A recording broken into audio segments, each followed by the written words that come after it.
I'm ready. All right. Welcome to Reggie Sports Talk in the morning. I'm your host, RJ Kruger. Happy December. The countdown to Christmas is on. I hope all my viewers had a great Thanksgiving season. Today, my special guest and I are going to talk about the college football playoffs and the format. Does the format stink? Do they need to change it and allow more teams in? Let's find out. Due to a scheduling conflict, my brother could not make it onto the show this week. Instead, I'm bringing a new friend to the show. He has been a viewer from the start, and he goes to the Ohio State University. Let's welcome Tyler T-Dog Gum to the show. Hey, Tyler, how you doing today? Hey, RJ. Great to be here. Thanks for having me. It's such an honor. Can't wait to get down to business and talk about the college football playoff. Oh, yeah. So what do you think about the current format, Tyler? At first, I liked it when they introduced it in 2014. I thought it was great that it's not just the top two teams. They got more people playing for it, and it was evident that they needed to do something because the number 4 team won the playoff the first year. So the Buckeyes, and I'm a big fan of it, but I do agree that there should be some changes to it, especially this year. Yeah, I agree. I think this year you've seen the NHL do something different for the playoffs. You saw the MLB allow more teams into the playoffs. The NFL's was going to already add one more team into each side of the playoffs, but this is the year they started it, and they were talking about adding an 8th team into the playoffs on each side if they couldn't finish off the season. I think the NCAA doing something like that wouldn't be a bad thing, especially when you see teams like Wisconsin have to cancel games. Ohio State's had to cancel a few games, and they might not be eligible for their own conference championship, but are still a powerhouse team that should be in a national championship contention. Yeah, I agree. It's crazy to me to think that Ohio State only has 4 games right now. They canceled 2 of their games, probably only going to play at most 3 more, and with potentially canceling maybe more with how many starters they had out. It's crazy for me to think that they're going to even play their Big Ten championship game and still potentially make the playoffs. I think it's definitely something to think about, that the committee should think about, and that's why I agree with what you said. Like the NHL, MLB, they all did something different this year for the playoffs. MLB added, 2 more teams to their playoff schedule from each division. The NHL added 16 teams to the playoffs. I think college football. Oh yeah, Blackhawks. I think college football should get with the times. They've always been strongly against it in the past, which for good reason. They're still testing it out. It's still new. I don't think they were ever going to expand it for a long time, and I still don't think they're going to expand it this year, which I think they should, because everybody else is changing to the times. This is a different year. It's 2020. Everything's crazy. Nothing's the norm. Everything's just been turned upside down, flipped over.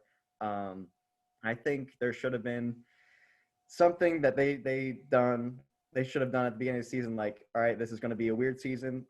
These games are going to get canceled. A lot of these games are going to get pushed back. So a lot of these games are going to get straight up canceled, not played again. I think they should have looked at that coming in, knew that, and changed the format to begin with. Did you want me to say what I was thinking for format? Or? How would you do your format? So for this year, I don't know if I would do this for other years. I think I still like the 4 playoff format for now. I think it should be expanded in the future. I think in the future I would want a 6 playoff team, but this year six team playoff. I think this year, since all things considered, being at 2020 and everything, I think it should be 8 teams, because I'm looking at the top 4 right now: Alabama, Notre Dame, Ohio State, Clemson. Obviously they're going to be in, but I also think that there's a ton of other teams that could be in, and that we just don't know because of Corona. What could happen with them? Cincinnati's doing great, BYU's doing great. They're both undefeated, and Texas A&M and Florida are both right up there, along with Wisconsin as a big team. Indiana, Indiana, toe to toe with Ohio State. There's just too many variables going on in 2020 with the games canceled and everything like that to not have more teams in the playoff because, like I said, everyone else is doing it. I think that there should have been some expansion because with just games being in conference, it's hard to tell like the strength of schedule based on the out of conference games because that's usually what a big factor was. Like looking at those out of conference opponents in previous years, like that was a determinant of making the playoff or not. And since they don't have that this year, it's very difficult to tell which teams are looking good compared to the other like strength of schedule and stuff like that. So that's why I think an 18 playoff would probably be the best fit for this year. Yeah, I agree. Mine's more of a permanent switch, but I also said an 18 playoff. This is how I think their permanent format would be, but I agree like with what you said, coronavirus and whole, like you look at Texas A&M and Florida, both have lost to Alabama, who's a powerhouse and undefeated. You look at a team like Indiana, who's only lost to Ohio State, and Indiana's gone on and knocked off Penn State. They've knocked off Michigan State. They knocked off the team up north. Like you see all those things, like Indiana is rolling through, and they played a really tough, contentious game against Ohio State. And there's a chance they might not make the playoffs because of their one loss to Ohio State, just because of spots. Like this is Indiana's best year in how many years, and they won't even be able to play for a national championship, which is crazy. So my format, I think, would have fixed this. My idea is, like I said, an 18 playoff, and here's how I would do that. All Power 5 conference champions get into the playoffs automatically. The Power 5 conferences, for those of you who don't know, are the Atlantic Coast Conference, the ACC, the Big 10 Conference, the Big 12 Conference, the Pac-12 Conference, and the Southern Eastern Conference, which is the SEC. Each of these conferences will play a bowl game to crown a champion out of all of them. All of them already do this except for the Pac-12, who would just need to make a bowl game for the same week that everyone else does it, which is simple enough. After that, all 5 of the winners of the bowl games, like I said, get in, and then we'll do 3 wild cards. Those would be teams like Indiana or Texas A&M this year or Florida, teams like that. Or maybe a UCF like a couple years ago, how they went undefeated. And then we saw them beat Auburn in their bowl game. Maybe a team like UCF is someone who would get a spot in one of those wild card things. Or it could be a team that was undefeated going into their bowl game and lost. I think of like if Georgia and Alabama both are undefeated like they were a couple years ago, and Bama loses to Georgia or Georgia loses to Bama, one of them can represent the SEC as the conference champion, and one of them could have that wild card spot. I think that's something that they should look into, and I think we could have a committee still pick the rankings on who went. Like one should be Ohio State because they were undefeated and they played these teams, and we are putting these teams here. But that committee should be of retired football coaches who have actually won a national championship, or players that have won a Heisman or have a great college career and had success in college. This committee could be 20 to 25 people. And I think it needs to be a mixture of all 5 conferences. So if you do 25 people, you could pick 5 people from each conference. Okay. Like Urban Meyer might go in to represent the Big 10. Like you could get like Urban Meyer, and I'm just trying to name people, like stuff like that. Like, okay, I got you. If Saban retires, he can represent the SEC, things like that. Okay. And then how the games would be played is that one would play the 8 seed, the 2 seed would play the 7 seed, the 3 seed would play the 6 seed, and the 4 seed would play the 5 seed. And then from then on, the high seed would always play the lower seed. Mm-hmm. So, for example, if 1, 2, 6, and 4 all went on and won, 1 would play 6 and 2 would play 4. Okay. And the last 2 teams would play for the national championship. And then I said that the conference championship games can be played the week of Christmas like they are now. Like the weekend of Christmas, the conference championship games can be played. Mm-hmm. And then the first round of the college football playoffs can be New Year's Eve day and New Year's Eve weekend like they are now. Then the second round could be the following week, and then the national championship after that.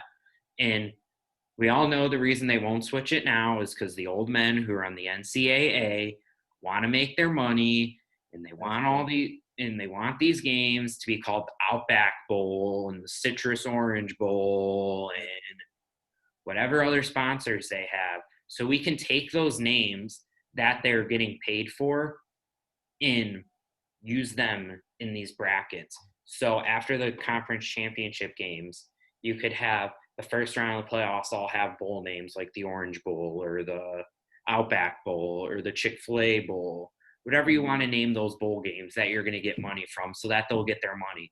And then also more games will be played. So the old men running the NCC will get more money because there's extra games being played. So it's a win-win. Football players are getting a chance to win a national championship and the old men are getting the money they want. That's a very good point. I mean, college football, it definitely revolves a lot around money, and those old men definitely profit a lot off of, especially the days those games are designed, like the New Year's Day bowls and stuff like that, like for the playoffs, like everyone's home, everyone's like tuned in to watch already, so they're making bank off that. I like the idea of having it the next week, and then the championship game being the week it always is like the second week of January or something like that, or usually around Martin Luther King weekend. I like that a lot. I think the biggest concern that people always bring up with having a 3-week playoff is that players don't have any rest because usually what happens after the end of the season, like for the playoff games, they have like 2 or 3 weeks rest before their playoff game. And then if they win, they have another week's rest and then they get ready for the championship. I think the biggest concern that a lot of people have is 3 weeks in a row is definitely, I mean, it's done every week in football, like, but they have what, like a 14, that's what, 14-week season or something like that. That's a lot. So I think that's probably the biggest concern that a lot of people have is like rest for the players. I know the players, they will love the opportunity to be an 8 seed. Like if you're a team and you're the 8 seed, they would cherish that and they would do everything they can to beat that number 1 spot. But I think from a coaching standpoint and a lot of logistics, like they look at that and like that's pretty wearisome for the body. So especially for college players, they're not at that professional level yet, and a lot of them maybe can't really handle going 3 weeks in a row, especially in that high of competition. So, what are your thoughts on that? I get what you're saying, but I also feel like the teams that will be affected most in like have those longevities are teams like Alabama, Ohio State, Florida, Texas A&M, and those are a lot of the schools that you see, like Clemson, also Oregon, maybe. Like those are teams that you see getting a lot of draft picks in the first couple rounds. That's Those true. people are starting right away. So I feel like, yeah, there will be a toll on their body, and like it could hurt a little bit more for him, and there could be a couple more injuries. But I also feel like the risk and reward is high enough to where you could try it for a season and see if there are more injuries. Especially because a lot of the players that would be the people who are getting into this game and getting into these extra games would be players who will be doing that in a year time anyway. That's true. That's a very good point. I think it's definitely something to consider. I don't know about trying it for 1 year. That's I don't know if college football would do that. I think if they're going to do it, they're just going to do it and stick with it. Like just like what they're doing with the playoff. Like it's 4 weeks, or I mean 4 teams. They said we're doing this. Nothing else. We're sticking with it. See how it goes, and it went really well. I don't know if they would try it for a year and then go back to 4 team. I think if it's a decision that they're going to make, that they're going to stick with it. Well, yeah, I just say also like you could, I was saying more of the 1 year, if like all of a sudden you get 80 more injuries in those Mhm. extra weeks, then you can just say, okay, we tried, like everyone's asking for more games. We tried to give you more games, but now it's just turning into people's lives. And also, you could do like what the NHL did. The NHL is talking about, should we keep that format we did in 2020? Right now is a perfect time for college football to just try something and say, oh, it's because of COVID, when really they want to see how a new playoff would work. Yeah, this is the perfect testing excuse. Like COVID, everything's different. Just try it 1 year. I agree with that. This is the perfect excuse. Try it 1 year, see how it goes, see what the repercussions are to the players.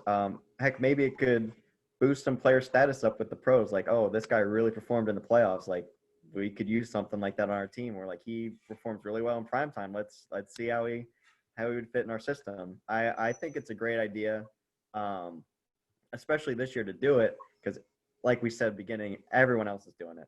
Like we've seen in all the other pro sports. I don't know. I think college football may have dropped the ball a little bit, like knowing how many people were going to be, or how many games are going to get canceled of everything going on. But I think they're dropped the ball, not doing anything. And I think they're just going to stick to the 4 playoff system this year, unfortunately. But this would have been perfect to just try it one year and see how it goes, like you said. Yeah. Tyler, thank you for joining us. RJ, it was a pleasure to have me. Thank you so much. This was amazing. So what do you think of Tyler and mine's pitch? Let us know in the comments below. If you like the video, please like the video and subscribe to my channel. Share the video with your friends, family, and that weird guy in front of you in the coffee line. Thank you for listening and stay safe out there. Have a great day. See you next week. See ya.